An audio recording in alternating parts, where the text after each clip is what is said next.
Opticalisé vous offre Choisis mon école.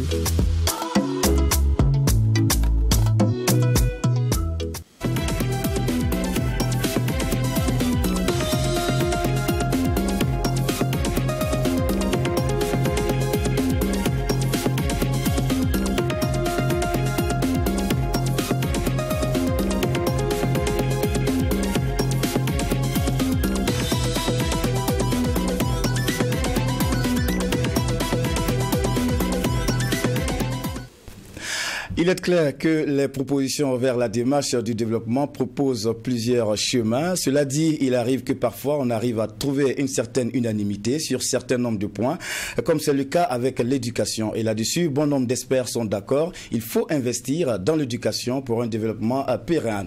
Et ainsi donc, dans ce cadre, nous aussi, Télévision, on se propose de mettre sous la lumière tous ces acteurs qui au quotidien travaillent pour la formation de cette jeunesse. Mais encore, faudrait-il respecter les cahiers de charges qui vont avec la création de ces écoles.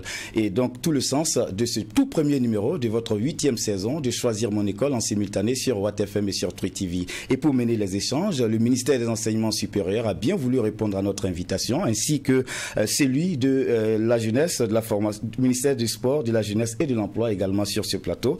Merci à tous les quatre. Professeur Ali Sawadogo, qu'on retrouve après l'année dernière. Professeur, vous êtes directeur général d'enseignement supérieur au niveau du ministère des enseignements supérieurs. Merci encore une fois de plus. Merci bien. Et puis juste à côté de vous, docteur Mariette Minougou, vous êtes directrice des institutions privées d'enseignement supérieur. C'est bien cela? C'est bien ça. D'accord. Et puis juste à ma droite, monsieur Yerbanga Koudpiga, vous êtes conseiller en emploi et en formation professionnelle, directeur général de la formation au ministère des Sports et de la jeunesse et de l'emploi. Et juste à côté, le docteur Moumouni Zungrana, vous êtes directeur de l'assurance qualité de l'enseignement. Merci à vous également d'être venu sur ce plateau. C'est toujours un plaisir pour nous de vous retrouver. Alors pour le premier tour de table, on fera un peu dans la pédagogie, permettre à tout un chacun de dire ce que sa direction fait. On va commencer par vous, professeur Ali Sawadogo. Alors parlez-nous un tout petit peu de cette direction générale de l'enseignement supérieur. Quelles sont ses missions et objectifs? Merci bien, monsieur Nana. Je voudrais, au nom des premiers responsables de notre ministère, vous remercier pour cette opportunité que vous nous offrez de donner la bonne information aux parents d'élèves et aux futurs, j'allais dire, étudiants qui vont venir dans nos écoles supérieures et nos universités.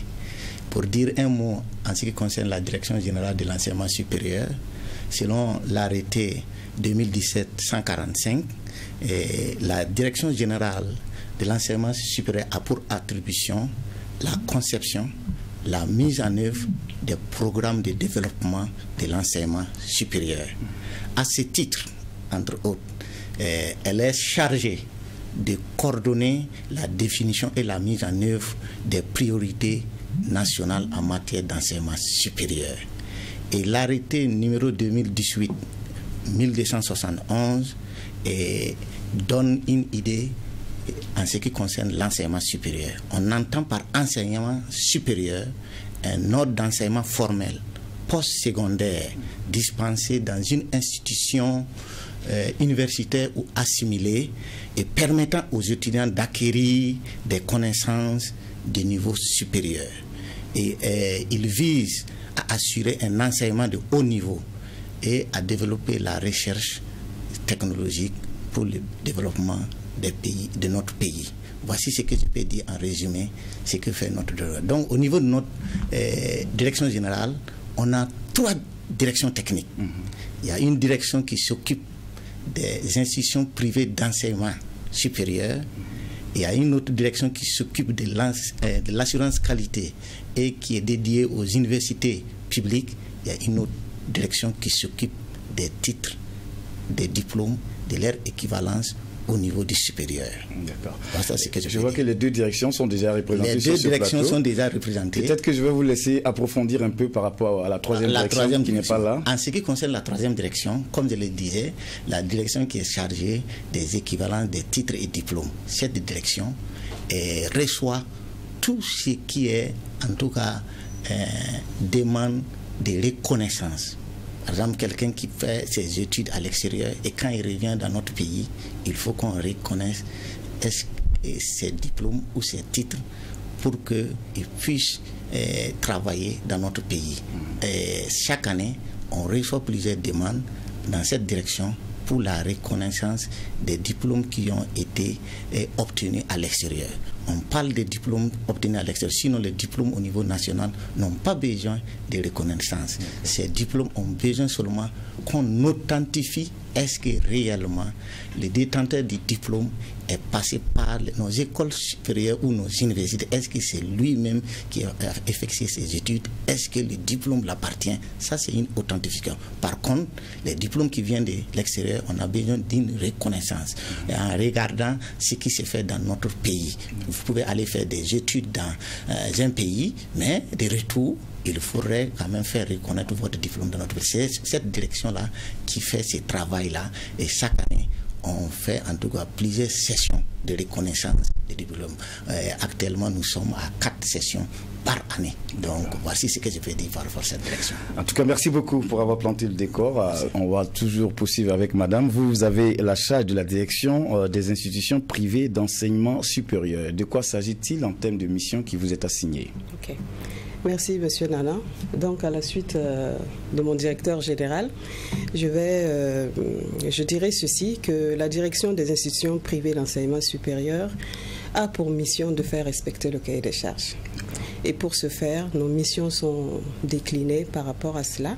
Donc, nous nous occupons des conditions d'ouverture des établissements privés d'enseignement supérieur et de tout ce qu'il y a comme demande autour de ces institutions, que ce soit des extensions, tout ça, nous nous en occupons.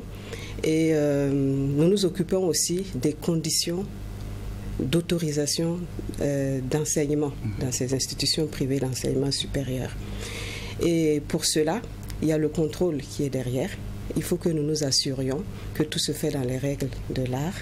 C'est pour cela que, à nos missions, nous avons aussi la charge de faire des inspections dans ces établissements, voire de les classer.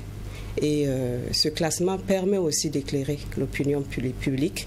Et de cette façon, nous arrivons à faire la part des choses entre ceux qui respectent correctement le cahier et puis ceux qui sont en porte-à-faux. Il y a un mécanisme qui est là aussi pour les accompagner. Et de façon générale, après chaque classement, nous alternons avec des sorties sur place pour les conseiller sur ce qui n'a pas marché et les aider à revenir dans le cahier de charges. Il y a aussi les visas de publicité. Nous veillons aussi à ce que toute publicité qui émane de ces établissements puisse avoir au préalable le visa, le quitus du ministère. C'est-à-dire on vérifie tout, qu'il n'y a pas d'exagération. Donc grosso modo, c'est ça. C'est pas toujours évident. On imagine qu'il y a beaucoup d'écarts entre vous et ceux qui sollicitent ces ouvertures et même ceux qui existent sur le terrain. C'est pas toujours le suivi. Comment ça se passe au quotidien? Comment on gère ces différends? C'est pas toujours évident, vous l'avez dit. C'est pas facile, mais il faut dire que nous revenons vraiment de très très loin. Au tout début, c'était vraiment difficile. Mais au jour d'aujourd'hui, je pense que ces établissements ont compris que tout ce qui se fait, ce n'est pas contre eux, ou bien au contraire, c'est en leur faveur. Parce qu'un établissement qui fonctionne bien, c'est un établissement qui respecte toutes les règles. Finalement, il n'y a rien qui peut lui être refusé. Et je peux donner comme exemple, il y a des établissements même qui, à travers nos classements, comme ils ont été bien classés, ils ont été reconnus à l'international par rapport à cela. Et ça fait le bien de l'établissement. En fait, on est là pour eux. Nous sommes là pour eux et ce n'est pas M. Dr Zungrana qui va dire le contraire, puisque vous avez la charge de la direction de l'assurance qualité de l'enseignement. Ça doit compter pour beaucoup, ça. Tout à fait. Comme on a l'habitude de le dire, l'éducation est la clé de tout développement. Mais une éducation sans qualité demeure suicidaire pour la société. C'est la raison pour laquelle les autorités de ces pays ont pris l'engagement avec tous les acteurs qui interviennent dans le système éducatif de produire une éducation de qualité. Et d'ailleurs, si vous l'avez remarqué, il y a eu l'initiative présidentielle pour la qualité de l'enseignement supérieur, pour la qualité de l'éducation au Burkina. Donc ça montre qu'effectivement, la question de la qualité est au cœur, en tout cas, de notre système éducatif. C'est d'ailleurs pour cette raison que dans cette direction-là, dans cette direction générale, il y a une direction spécifique qui s'occupe rien que de la qualité. Et notre mission, c'est tout faire pour que la culture de la qualité soit une réalité désormais dans notre système éducatif. Notre mission aussi, c'est d'assurer en tout cas un outil de contrôle qui est commun à tous les systèmes éducatifs, de telle sorte que ce qui est fait, par exemple dans une invitée X à Ouaga, à Bobo ou bien dans les provinces, que ça soit ce qui est répliqué dans les systèmes éducatifs, j'allais dire dans les IPES, c'est-à-dire les universités privées, de telle sorte qu'un étudiant qui quitterait une université privée ou bien qui quitterait en tout cas une université publique, au finish, en tout cas, ils aient à peu près les mêmes curricula qu'ils auraient en tout cas eu à apprendre à l'école. Aussi, notre mission, c'est de rendre nos diplômes compétitifs. Parce que une chose est d'avoir un diplôme, mais n'oublions pas que nous sommes dans un monde de compétition. Et cette compétition, lorsque vous avez le diplôme et le diplôme ne peut pas vous servir, forcément dans la compétition, vous prenez le décor. Donc c'est pour cette raison que dans cette direction, notre mission première, c'est de tout faire pour que les diplômes qui sont délivrés soient en phase avec le besoin du marché. D'où d'ailleurs, en tout cas, la révision permanente des différents curricula dans les universités. Mais aussi, nous faisons aussi, comme cette direction, c'est suivi contrôle dans les universités. Bon, pour essayer d'apporter notre petite contribution, savoir qu'est-ce qui marche, qu'est-ce qui ne marche pas, quelles sont les solutions possibles qu'on peut adopter pour que les choses puissent rentrer en ordre. Mais aussi, notre mission aussi dans ce travail, c'est faire aussi le tour des universités, bon, pour non seulement conseiller, mais aussi attirer l'attention quand ça ne va pas. Et pour que, parce que comme elle a dit, nous aussi nous faisons des évaluations. Bon, on classe les universités privées, mais désormais les universités publiques aussi, forcément, il faut qu'il y ait cette évaluation-là pour que chacun puisse se rendre compte de ce qui marche, mais ce qui a besoin d'être amélioré. Et si vous avez remarqué ces derniers temps, on sait que dans nos universités publiques, le problème qui constitue la page noire, c'est cette question du chevauchement des années, cette question des retards. Et on est très heureux de faire comprendre qu'en ce moment, il y a beaucoup d'universités et beaucoup de filières qui sont en train de sortir peu à peu de ces retards. Et la mission est bien claire, d'ici la fin de l'année et les années à venir, s'il plaît à Dieu, avec l'accompagnement et des enseignants et des étudiants, et en tout cas du personnel administratif et des autorités, cette question de l'État ne sera plus, en tout cas ce sera derrière nous, pour que le Burkina Faso, qui a toujours eu en tout cas cette chance-là de produire en tout cas des diplômés de qualité sur la scène nationale et internationale, reste encore et toujours en tout cas ce pays-là qui produit les meilleurs. D'accord. Alors docteur, on vous écoute et puis on s'imagine aussi la complexité du travail que vous avez. Et vous avez parlé d'harmoniser les curricula, essentiellement les variables sur lesquelles on travaille pour pouvoir identifier ces qualités. Bon, je sais que c'est une longue liste, mais de façon générale, qu'est-ce qu'on peut retenir? Alors, c'est vraiment pas une chose aisée, et d'ailleurs l'université aussi s'est donné la possibilité à chacun de développer les potentialités des localités qui hébergent ces universités. Quand vous prenez par exemple le Burkina Faso, c'est vrai que nous avons à peu près la même culture, nous avons à peu près les mêmes potentialités, mais les potentialités ne sont pas les mêmes d'une région à une autre. C'est pourquoi on voudrait travailler à ce qu'on ait des universités spécifiques, de telle sorte que quand vous faites une filière en tant que telle, il y a des fondamentaux qui restent les mêmes, mais il y a quand même des domaines spécifiques qu'on peut développer comme en tout cas les choses de plus-value pour cette région. Et bon, ceux qui sont au niveau du centre, c'est de travailler à ce que les sortants des privés et les sortants des universités publiques, qu'il y ait parcouru à peu près les mêmes unités d'enseignement pour que quelqu'un dans un domaine déterminé, et en tout cas s'il a un diplôme, au moins que si on lui interroge, s'il a l'opportunité de faire une compétition, qu'ils aient les mêmes chances. D'accord. Merci bien, docteur. Alors, il n'y a pas que l'enseignement supérieur, il y a aussi la formation qui n'est pas forcément classique comme on l'a pu constater avec le ministère. Il y a le ministère de la Jeunesse qui est également avec nous. Et justement, à votre niveau, on voit aussi des centres de formation se créer pour aussi venir aussi créer de l'emploi pour cette jeunesse-là. Mais déjà, revenons sur votre direction, M. Yerbanga. Vous avez la charge de la direction générale de la formation au ministère des Sports et de la Jeunesse. En quoi consiste votre travail au quotidien? Ok, merci pour la parole. Avant peut-être de parler de la Direction générale de la formation professionnelle, permettez-moi à l'entame de mon propos de remercier les plus hautes autorités de notre ministère pour nous avoir donné en tout cas cette belle opportunité de parler justement de la Direction générale de la formation professionnelle. Alors, pour ce qui concerne justement la Direction générale de la formation professionnelle, il faut dire que nous sommes chargés de la conception, de la mise en œuvre et de l'évaluation de la politique gouvernementale en matière de formation professionnelle et de développement de compétences techniques et professionnelles. À ce titre, en termes d'attribution, il faut dire que nous sommes chargés d'élaborer et contribuer en tout cas à l'élaboration de la politique du gouvernement en termes justement en matière de FTP, c'est-à-dire l'enseignement et la formation technique et professionnelle en collaboration avec le MENA-PLN. Ensuite, nous sommes chargés d'élaborer et de mettre en œuvre la stratégie nationale de la formation professionnelle qui est en cours justement d'élaboration actuellement. Et même si la dénomination, c'est en tout cas la stratégie nationale de développement des compétences pour l'emploi. Ensuite, nous sommes chargés justement de la réglementation de la formation professionnelle sur toute l'étendue du territoire. Également, nous sommes chargés d'assurer la tutelle technique des centres privés de formation professionnelle au Burkina Faso. Et enfin, nous nous occupons de tout ce qui est partenariat en matière de formation professionnelle avec, au niveau national comme au niveau international. Et nous abordons également la question de la reconversion professionnelle. Donc, en gros, c'est ce que nous faisons. Ce qu'il faut retenir, c'est que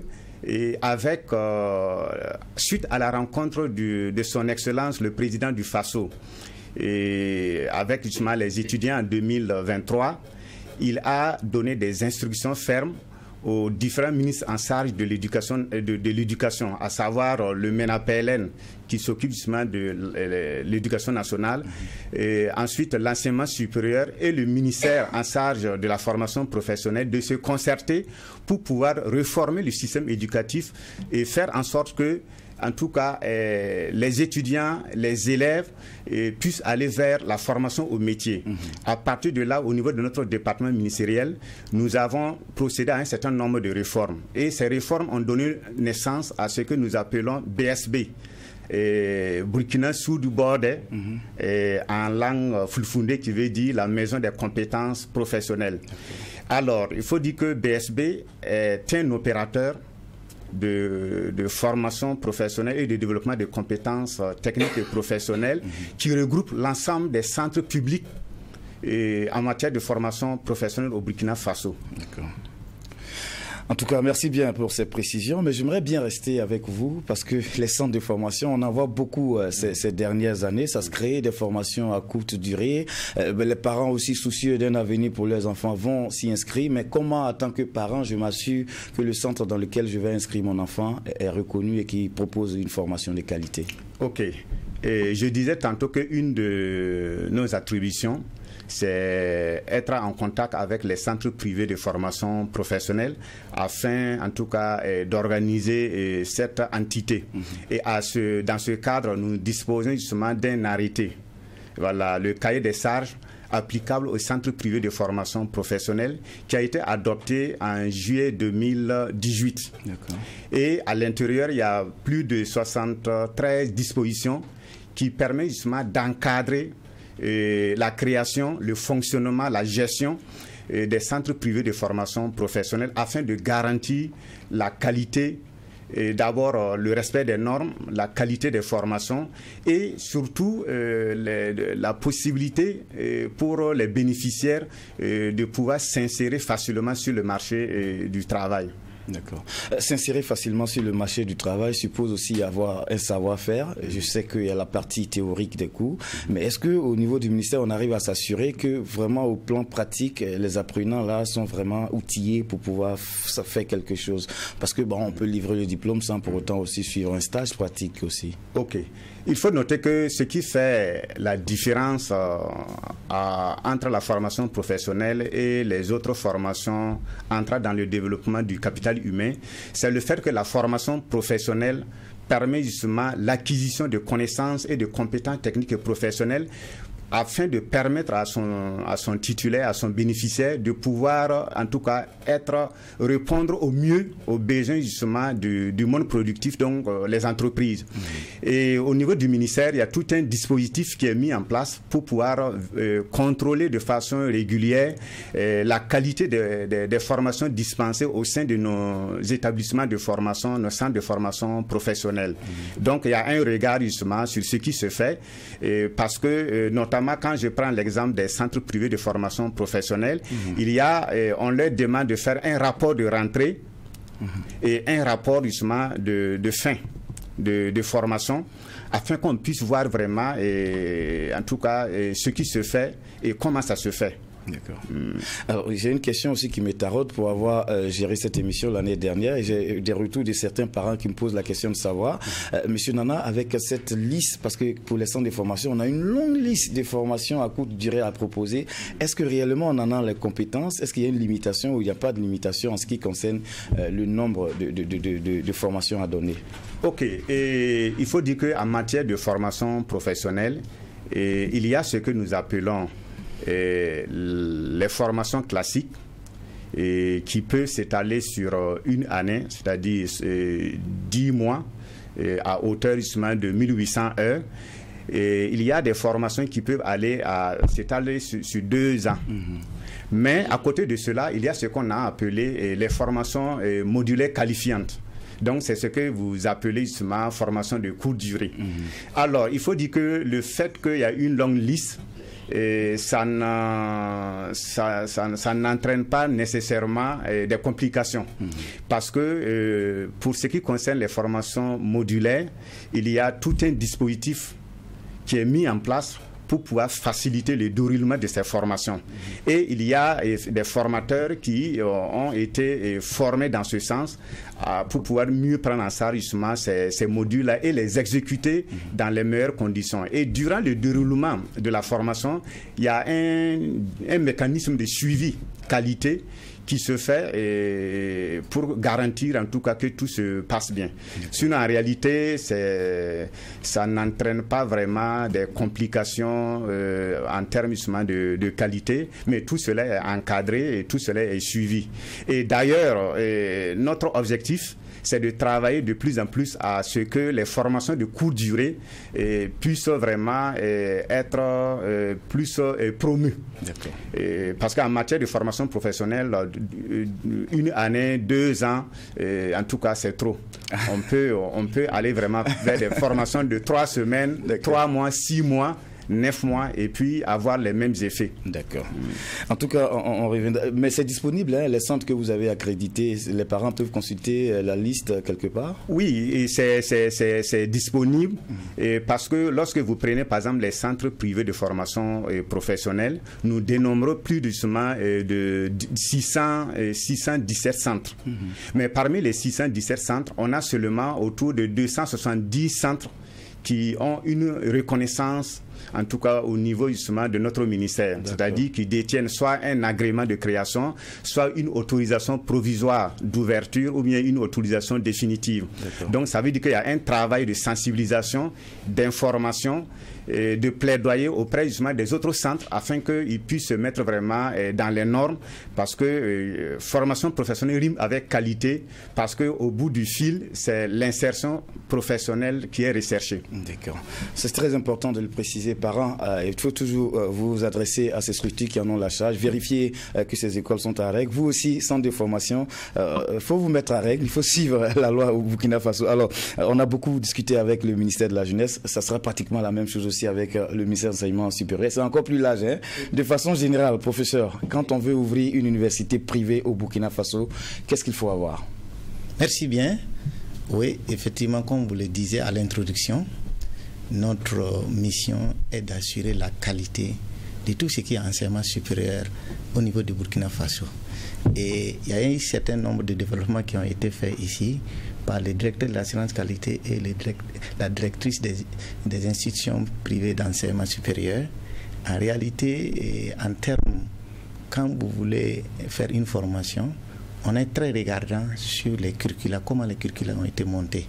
Aujourd'hui, comme on parle de faire une formation et pour que les sortants soient suffisamment compétents sur le terrain, il faudrait en tout cas rassurer que la mise en place des curricula se fasse par l'approche par compétence. Ça, c'est clair et s'assurer. Donc, pour nous, et pour pouvoir faire maintenant, je reviens à votre question, pour pouvoir ouvrir un établissement supérieur, il faudrait en tout cas respecter les cahiers de charges. Il y a un arrêté 2020-221 qui donne tous les éléments nécessaires qu'il faut remplir pour pouvoir ouvrir, pour créer et respecter. Et dedans, on parle des ressources infrastructurelles, on parle des ressources humaines, on parle même des conditions et l'environnement dans lesquels doit se situer. Donc nous, on explique clairement. Pour nous, l'enseignement supérieur, que ce soit le public, que ce soit le privé, c'est un seul enseignement supérieur. Donc la qualité doit être de mise et c'est la même qualité. Et chaque fois, je prends un exemple, je dis, si vous avez une licence, que ce soit dans le public, que ce soit dans le privé, c'est la même licence. Vous devez avoir les mêmes compétences, vous devez avoir le même savoir-faire. Donc, il n'y a pas un enseignement privé et un autre enseignement public. Du point de vue supérieur, pour nous, la qualité doit être la même. Voilà. Donc, notre cahier de charges, qui est connu de tous les acteurs, est disponible et peut-être tous les différents aspects peuvent être pris en compte. Maintenant, peut-être la directrice pourrait revenir en détail si quelqu'un veut faire. Sinon, voici ce qu'on peut dire pour le moment. Merci.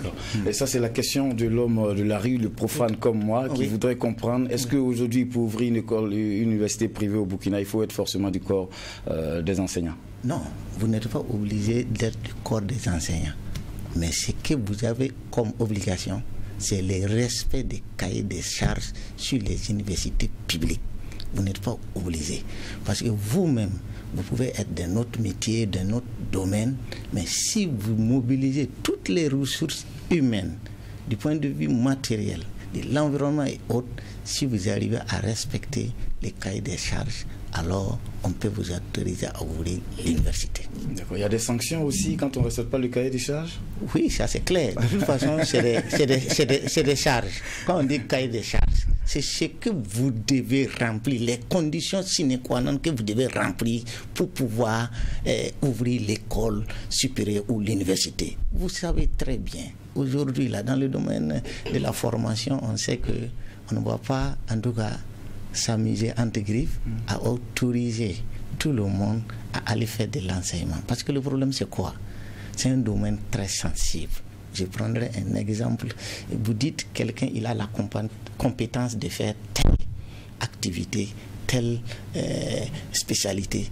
Mais au finish, il sort, il n'a pas cette compétence ou telle spécialité. Vous voyez ce qui se fait dans le domaine, j'allais dire, du commun, dans le domaine du commun.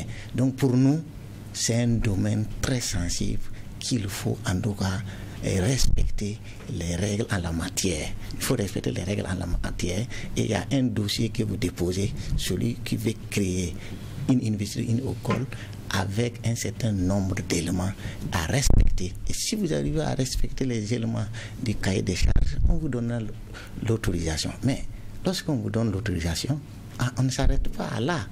Il faut qu'on suive pour voir, comme on a dit dans le domaine de la qualité. Vous dites ce que vous faites, mais il faut que vous fassiez, ce que vous dites que vous faites là. C'est-à-dire, nous allons venir sur le terrain, contrôler, vérifier. Est-ce que les programmes sont bien exécutés? Est-ce que, en termes de ressources humaines, les enseignants qui devaient avoir la compétence ou la qualité donnée, est-ce que réellement sur le terrain, c'est ce que vous avez donné dans votre demande là, c'est ça qui se fait réellement sur le terrain. Donc pour nous, il ne s'agit pas de donner seulement l'autorisation d'ouverture et on reste à côté. Non, on viendra sur le terrain à chaque fois, on va vérifier. Même à la fin, lorsque vous donnez les diplômes, on s'assure que vous avez eu l'autorisation nécessaire pour donner les diplômes. C'est pourquoi vous dites et vous faites la publicité. Et la publicité, on est devenu là-dessus. On vous autorise à faire la publicité en tenant compte des cahiers de charges, en tenant compte de vos capacités. Par exemple, je donnerai un exemple. Si on vous donne un niveau de licence et sur le terrain, on voit que vous formez des niveaux master, vous savez que vous êtes en porte-à-faux. Donc, vous n'avez pas eu l'autorisation pour faire la formation de niveau master, mais sur le terrain, vous avez ça. Non, nous, on vous dirait clairement, vous avez eu seulement l'autorisation pour former des niveaux licence. On ne va pas vous autoriser à faire au-delà de la licence. Et la licence aussi que vous avez eue, c'est quelle spécialité? On est regardant et on contrôle. Tout ça là, c'est quoi? C'est pour rassurer tout le monde. Quelqu'un qui ira s'inscrire dans le privé, qu'il soit rassuré qu'à la fin, lorsqu'il va avoir son diplôme est bien reconnu par l'État. Et c'est la première des reconnaissances. Voilà. Il est déjà arrivé qu'on aille au niveau suprême, on décide de fermer une école parce que cette école n'a pas respecté les cahiers des charges? Oui, il est arrivé que des écoles supérieures, des instituts n'ont pas respecté les cahiers des charges. Et nous, on a été clair là-dessus. On a demandé de fermer. Et on ne s'est pas arrêté seulement à dire de fermer. On a informé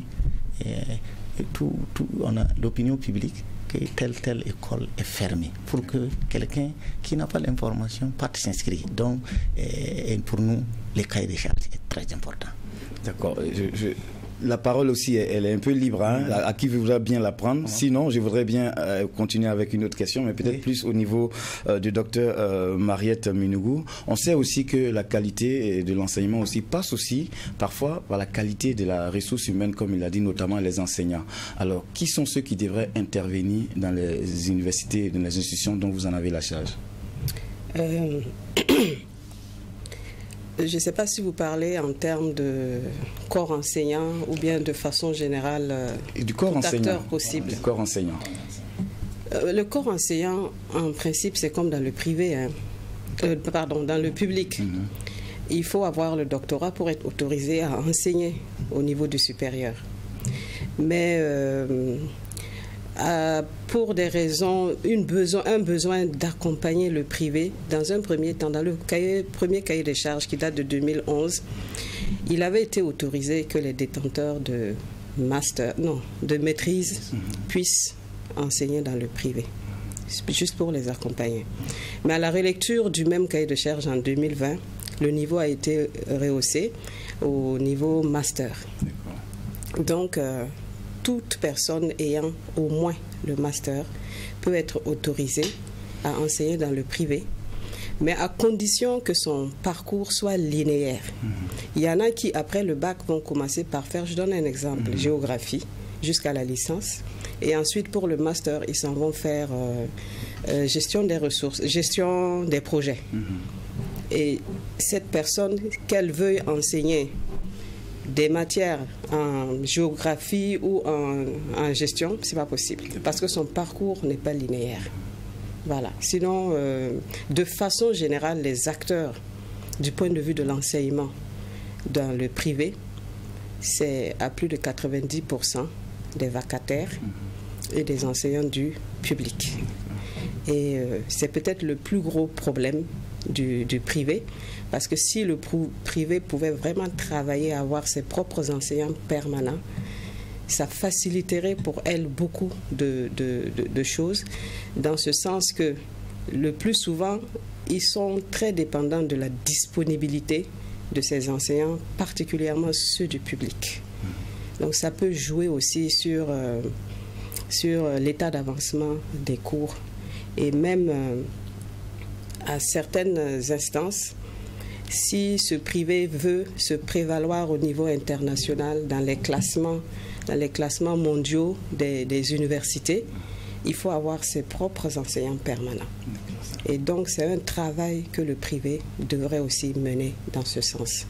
D'accord. Voilà. Je vais vous permettre d'avancer, mais je vous redonne cette autre question-là. D'ailleurs, vous l'avez dit, hein, il faut avoir un cursus linéaire, si j'ai bien compris l'expression. Mais justement, vous ne laissez pas le soin au privé de faire le choix de ces enseignants. Vous statuez sur des autorisations que vous donnez à ces enseignants. Comment ça se passe? Ouais, effectivement, c'est nous qui statuons.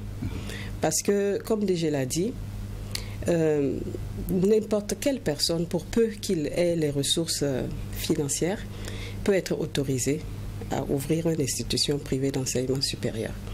Maintenant, la condition qui est mise derrière, c'est que il faut que, c'est même pas vraiment une condition, mais c'est un conseil, une recommandation. Mais nous veillons quand même à ce que cette recommandation soit suivie. Cette personne doit se faire accompagner par un enseignant des universités de rang A, qui est censé bien connaître le fonctionnement d'une université afin de mieux l'accompagner, ne serait-ce que mieux lui faire comprendre le cahier des charges. Bien entendu, nous ne sommes pas en retrait, nous sommes à côté. Pour tout besoin, à tout moment, on peut être interpellé pour donner des informations, des explications complémentaires. Donc, vu comme ça, il est nécessaire vraiment que ça soit suivi pour qu'on puisse aller à l'avant, quoi. Donc, grosso modo, c'est ce que je peux dire. Parfois, par ignorance, nous, parents, ou désireux d'inscrire nos frères dans ces universités-là, on ne va pas souvent à la bonne adresse. Oui. Est-ce qu'au niveau du ministère, on peut vous approcher pour savoir quelles sont les écoles que vous recommandez? Bon, je veux dire celles qui sont en règle. Absolument. C'est ce que nous souhaitons, c'est ce que nous avons toujours prôné. Toute personne, que ce soit au téléphone ou que la personne se déplace, c'est toujours avec plaisir que nous donnons l'information. Et annuellement aussi, la liste des institutions privées autorisées à fonctionner est disponible. Donc il faut vraiment venir à l'information et ne pas aller s'inscrire dans un établissement qui n'est pas autorisé, parce que le cahier de charges dit ceci: si vous obtenez un diplôme dans un établissement qui n'a pas eu l'autorisation préalable de fonctionner, ce diplôme ne sera jamais reconnu par le ministère. C'est comme s'il est caduc, il est annulé. Et à l'endroit de l'IPES, c'est le retrait de son agrément qui se fait. Ça, c'est dans la partie sanctions, parce que vous demandiez tantôt s'il y avait des sanctions et si ça va de l'avertissement jusqu'à la fermeture de l'établissement. D'accord. Voici donc qui est clair. J'imagine que ça tient à cœur aussi à Dr Moumouni Zoungrana, puisque vous avez la charge de la qualité de l'enseignement. Je ne sais pas si vous voudriez bien vous prononcer sur cette question. En fait, ce que je voulais ajouter, c'est vrai que n'importe qui a ses moyens peut ouvrir une université, mais vous ne fonctionnerez pas comme vous voulez. Voilà. Et d'ailleurs, ce qu'elle n'a pas ajouté, avant l'ouverture, les curricula, c'est-à-dire le programme, quand nous parlons de curricula, c'est les programmes qu'on enseigne. D'accord. Les programmes qu'on enseigne, on épule ces programmes-là pour voir si c'est conforme à l'aspect que vous voulez ouvrir. C'est un premier aspect. Deuxièmement, le personnel enseignant. Il ne s'agit pas d'amener son petit frère ou bien sa femme qui peut-être qui a abandonné l'école il y a quelques années pour venir. Non. Tous ceux qui étaient dans le privé reçoivent l'autorisation de cette direction-là. On regarde son parcours, on regarde sa compétence, on regarde son expérience, on regarde ses diplômes avant de l'autoriser à aller enseigner. Ça, c'est une des garanties. Deuxième élément, les acteurs qui sont au niveau de l'administration, les premiers responsables. C'est parce que j'ai ouvert mon école, j'envoie mon frère pour diriger. Non. Ceux qui doivent, en tout cas, gérer ces écoles-là. Et aussi, il y a un comité qui siège pour voir si la personne est habilitée. De telle sorte que, quand on prend ces trois filtres-là, quand même, on a une école de qualité. Moi, ce que je voudrais dire, allez-y, il faudrait que les Burkinabés quittent dans l'autoflagellation. Ce que nous faisons en termes d'éducation au Burkina Faso, en termes d'enseignement au Burkina Faso, ce n'est pas pour se jeter des fleurs. Quand on se compare avec la sous-région, quand on se compare à l'international, nous ne sommes pas les derniers du monde. Au contraire, on est très bien cotés. Je vais prendre un exemple simple. Allez-y. Vous prenez par exemple les centres d'excellence. Quand on parle des centres d'excellence, c'est des projets que des gens ont élaborés, soumis à la Banque mondiale, qui sélectionnent les meilleures offres de formation. Je vous en prie, mesdames et messieurs, au Burkina Faso, quand on l'a fait, nous hébergeons jusqu'à 5 centres. Je défie quiconque dans la sous-région, donnez-moi un seul pays qui a pu obtenir 5 centres. Si c'était une compétition locale, on va dire qu'il y a eu de la tricherie. C'est à l'international. Et nous avons eu 5 centres. Le seul pays qui peut nous suivre a eu 4 centres. Et quand on a fait le point de ces centres à l'île Maurice il y a à peine quelques mois, notre pays est en 2e position en Afrique. Et le premier centre en Afrique est hébergé au Burkina Faso. De quoi on parle?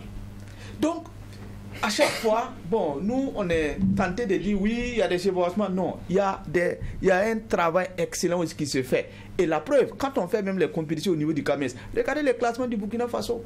Donc, nos étudiants ne sont pas les derniers du monde. Et ce que je n'ai pas dit, dans la sous-région, c'est, en tout cas pour le moment, jusqu'à ce qu'on me demande le contraire, les pays avec qui nous faisons la compétition, c'est au Burkina où on a eu 2 offres de formation certifiées au niveau international dans l'université publique. Mais quand les autres parlent de ces jeux, c'est comme s'ils sont les meilleurs du monde. Et nous, on est très sobres.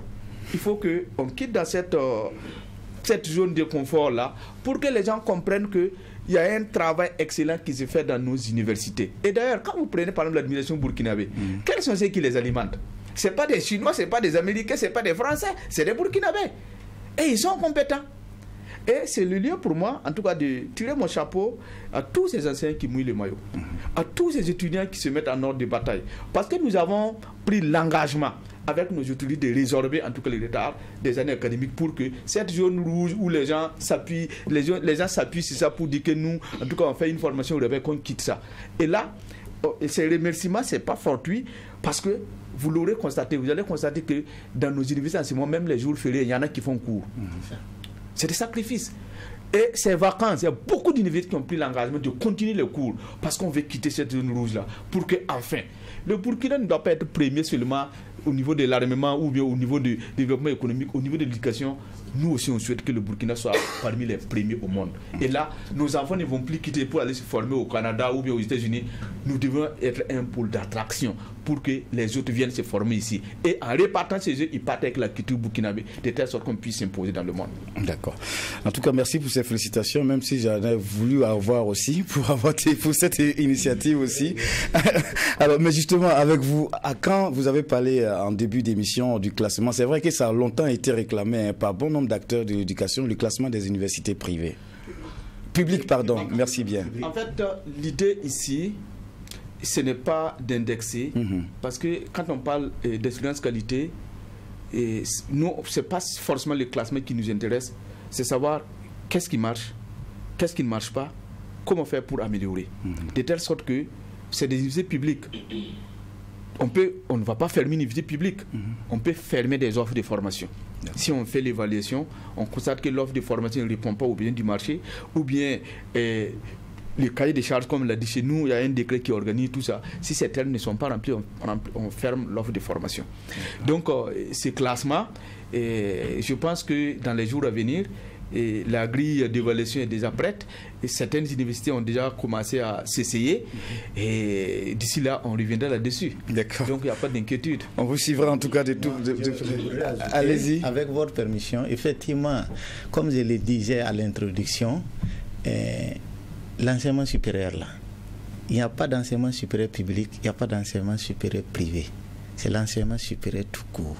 Donc ça veut dire que si nous insistons sur la qualité et si nous faisons des classements au niveau du privé, c'est sûr que dans le public, nous allons aussi regarder ce qui est fait. C'est normal, c'est notre rôle et ce sont nos attributions.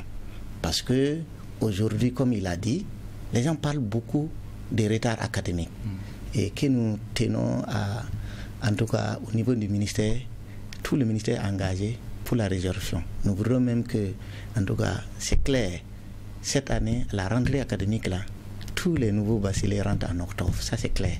J'imagine que c'est ce qui a expliqué la période d'orientation qui a été ramenée un peu plus tôt que dans les années passées. C'est même les années passées, en fait, c'est parce qu'on a eu quelques difficultés techniques, quoi.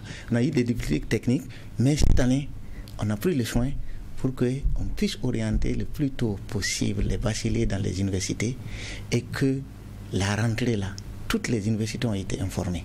Universités grandes écoles ont été informées que tous les bacheliers doivent rentrer en octobre. Et dans les orientations, sachez aussi qu'il y a 2 sessions, minimum 2 sessions. Parce que souvent, il y en a qui ont été orientés et ils ont des difficultés, soit pour le paiement, soit ils n'ont pas bien fait leur choix. Et ça fait que nous autorisons à ce qu'il y ait une seconde session pour prendre tous ceux qui ont eu des difficultés et que tous les bacheliers puissent être orientés. Donc, c'est pour dire qu'en matière de qualité de l'enseignement supérieur, on ne regarde pas si c'est le privé, c'est le privé. Les référentiels, là, que ce soit les charges, là, que ce soit le public ou le privé, c'est pratiquement les mêmes charges. Je vous le disais tantôt, quand vous avez une licence en économie, on ne va pas demander, vous avez eu la licence de l'économie là, au privé ou bien au supérieur. Non, c'est une licence qui est reconnue par l'État burkinabé. Et nous devons faire de telle sorte que les critères, les curricula, le contenu de la formation et à la fin, la compétence que le candidat doit avoir soit une compétence vraiment liée à la spécialité. Et c'est pour cela, les classements dont il fait cas, ça sera effectif. La grille est déjà prête et nous allons aller. Et les universités même sont informées qu'il y aura un classement. Et ça, vous savez que si vous faites cela, ça va même encourager tous les acteurs travaillant dans ces universités à aller de l'avant et à faire un peu plus que ce qu'ils ont l'habitude de faire. C'est notre rôle. On va revenir avec le ministère de la Jeunesse. C'est une question aussi qui peut être transversale. Elle vous concerne notamment au niveau des enseignants. Quand on sait que c'est la formation professionnelle, est-ce qu'on a la ressource nécessaire pour ces 200 et quelques centres qui sont autorisés au niveau du ministère? Ok. Et il faut dire que oui, on a de la ressource humaine, mais pas forcément en nombre suffisant. Et conscient de cela, au niveau du ministère, il y a un travail qui est en train d'être fait afin qu'on puisse vraiment travailler à disposer vraiment de la ressource humaine de qualité en nombre suffisant. À partir du moment où le ton a été donné par en tout cas le premier responsable de ce pays, faire en sorte que le maximum de jeunes puissent emprunter le chemin de la formation au métier, il faut travailler à réunir toutes les conditions en termes justement de formateurs de qualité et en nombre suffisant. Et à ce niveau, il faut dire que le Burkina Sud Board a une direction chargée justement de l'ingénierie et de la formation justement du personnel. Et une de ces missions, ça veut dire qu'en plus des caillettes et puis les capettes, qui sont des enseignants issus justement, des formateurs issus justement de l'enseignement technique, il faut travailler à ce que ceux qui sont passés par notre dispositif, qui sont titulaires du titre professionnel, puissent aussi en nombre suffisant travailler à avoir de la pédagogie nécessaire pour pouvoir devenir justement des formateurs.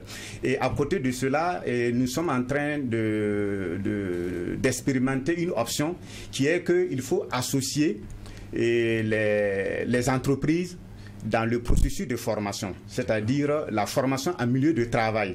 Donc, pour cela, il faut vraiment travailler à ce que ceux qui sont dans les entreprises, qui ont acquis de l'expérience, un savoir-faire dans ce qu'ils font, puissent vraiment, à un moment donné, contribuer à former les apprenants au sein des structures de formation professionnelle et que nos formateurs aussi qui sont au niveau des centres de formation professionnelle puissent séjourner dans les entreprises pour pouvoir vraiment voir la réalité des choses.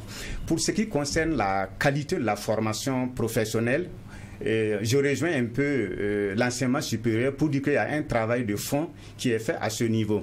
Et lorsque vous prenez les bacheliers qui postulent à nos bourses tunisiennes, marocaines, lorsqu'ils se retrouvent justement dans ces pays maghrébiens, et de ce que nous revient comme information, généralement ils sont les meilleurs. D'accord. Ah oui, si c'est ça, je rejoins mon voisin pour dire que le Burkinabé, c'est un travailleur. Lorsqu'il est dans un milieu, il se fait remarquer positivement. Alors, ce qu'il faut vraiment peut-être envisager dans le champ de la formation professionnelle, c'est de réfléchir de façon holistique le mode de financement de la formation professionnelle. Parce que le mode actuel, c'est des subventions de l'État et ce n'est pas toujours évident que ça puisse couvrir tout ce qui est équipement, tout ce qui est matière d'œuvre. Il faut vraiment qu'on puisse penser à d'autres alternatives. Par exemple, lorsque je prends le cas du Maroc, au Maroc, il n'y a pas de... c'est-à-dire que les apprenants ne payent pas les frais de formation. c'est comme à l'université de Ouagadougou, ce sont des frais d'inscription. C'est l'État, à travers justement un prélèvement sur la masse salariale, supporte vraiment les frais de formation. Parce que la formation professionnelle coûte cher. Ça va de 45 000 à 450 000. Vous voyez que ce n'est pas à la portée du Burkinabé moyen. Alors que les plus hautes autorités veulent que les jeunes puissent s'inscrire vraiment dans cette dynamique parce que c'est le chemin, en tout cas, le mieux indiqué pour aboutir à l'insertion professionnelle. Donc, en ce moment, il faut vraiment travailler à faire en sorte que le financement soit adapté et mieux qu'on puisse arriver vraiment au continuum éducation, formation et insertion professionnelle, une complicité positive entre les différents ordres d'enseignement. D'accord. C'est toujours comme ça, hein. Chaque fois qu'on a ce plateau, le temps nous surprend toujours. Ça suffit jamais. Mais juste une question pour répondre à une inquiétude de certains téléspectateurs et auditeurs. Est-ce qu'une école parce qu'il y a des écoles que vous appelez conventionnées où vous envoyez des étudiants. Est-ce qu'une école privée peut ne pas être conventionnée mais être en règle? Oui. En fait, il n'y a plus, au niveau du supérieur, il n'y a plus d'établissement conventionné. Ah, d'accord. Je profite donc de votre plateau pour peut-être donner un éclaircissement par rapport à cela. Allez-y. Parce que la seule convention qui existait a expiré depuis 2017. Et c'était une convention qui avait été faite entre le supérieur, le secondaire et notre ministère. Ça, c'était du temps où les deux ministères étaient ensemble. Mais en 2017, on n'a pas renouvelé la convention uniquement parce que, entre-temps, les deux ministères ont été divisés. Donc, ce n'était pas possible de la renouveler. Maintenant, ce qui existe comme convention, c'est vous savez que chaque année, tous les 2 ans, après le classement des établissements, des IPES, nous procédons à des affectations d'étudiants dans des IPES en fonction de la moyenne qui est déterminée par la hiérarchie. Donc, par rapport à ces établissements où nous envoyons nos étudiants, il y a une convention entre eux et nous qui définit les modalités de paiement, le taux les frais de formation.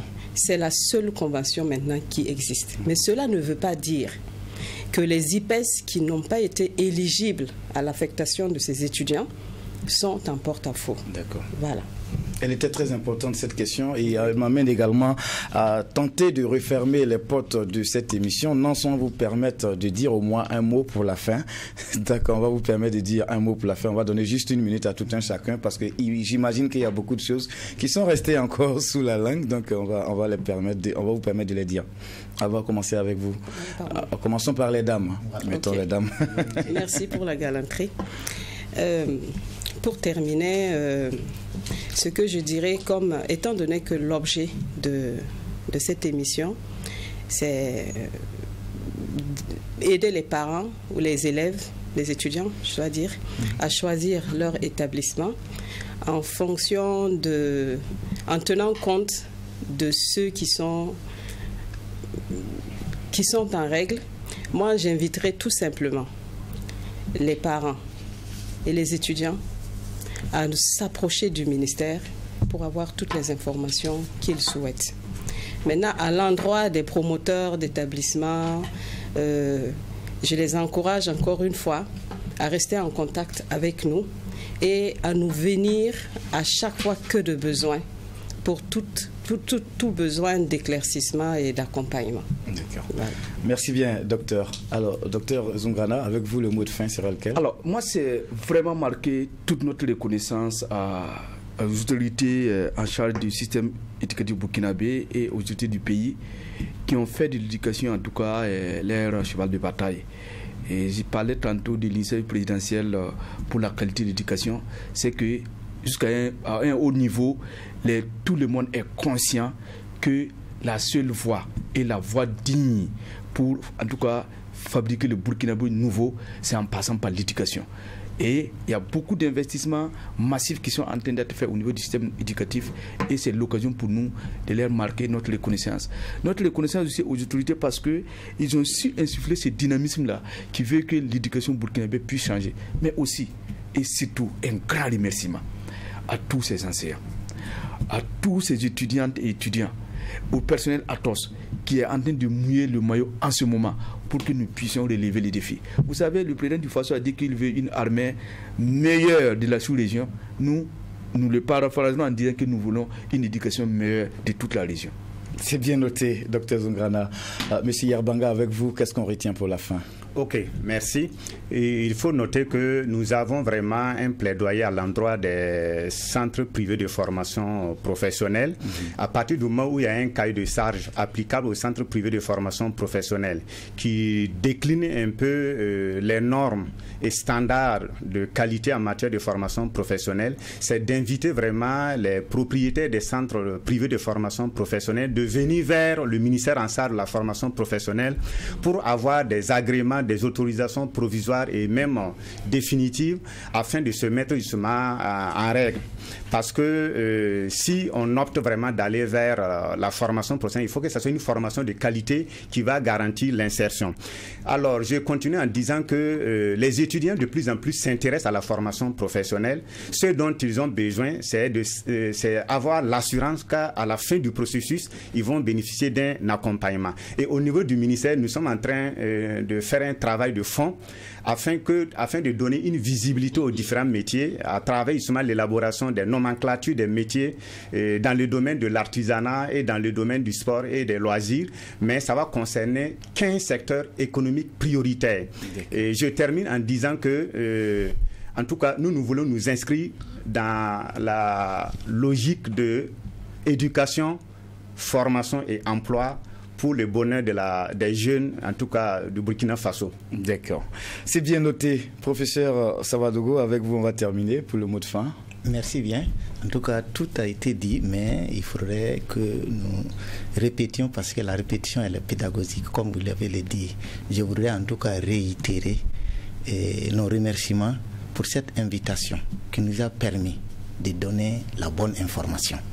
Aussi, c'est pour dire qu'au niveau de l'enseignement supérieur, nous disposons d'une plateforme qu'on appelle plateforme Campus Faso.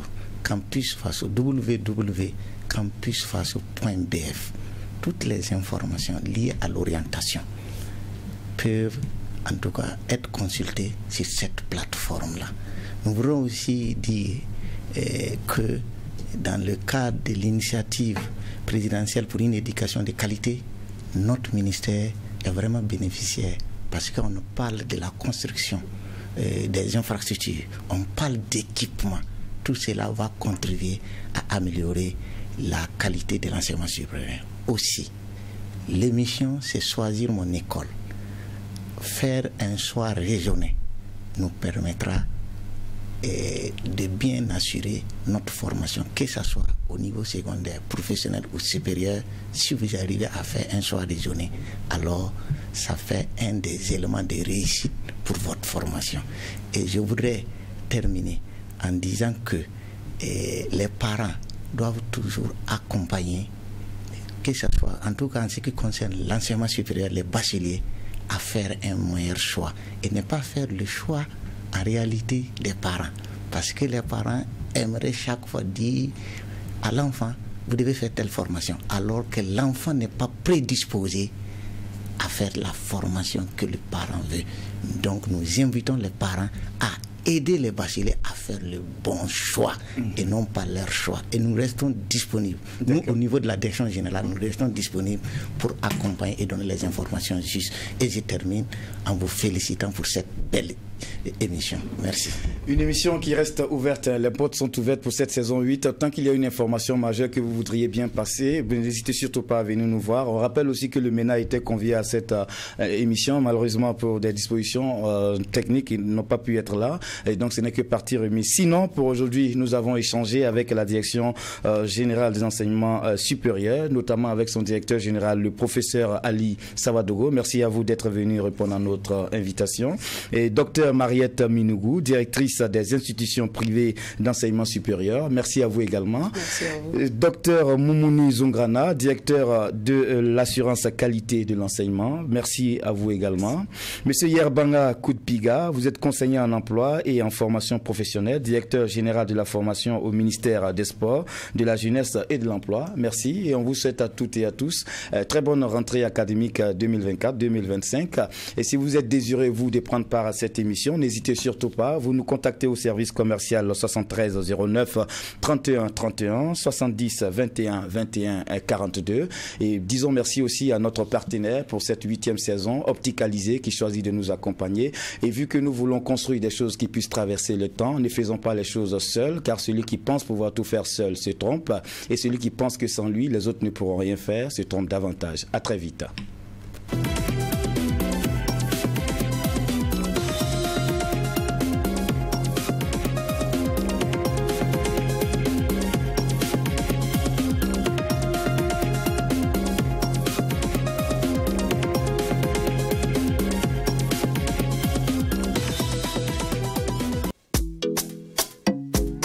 Opticalisé vous a offert Choisis mon école. Savez-vous qu'une bonne vision est la base d'une réussite scolaire? Ne négligez plus votre vue ni celle de vos enfants. Grâce à nos opticiens optométristes diplômés, faites contrôler gratuitement la vue de vos enfants et optez pour le pack élève étudiant, monture plus verre correcteur plus étui rigide au tarif imbattable de 39 000 francs CFA.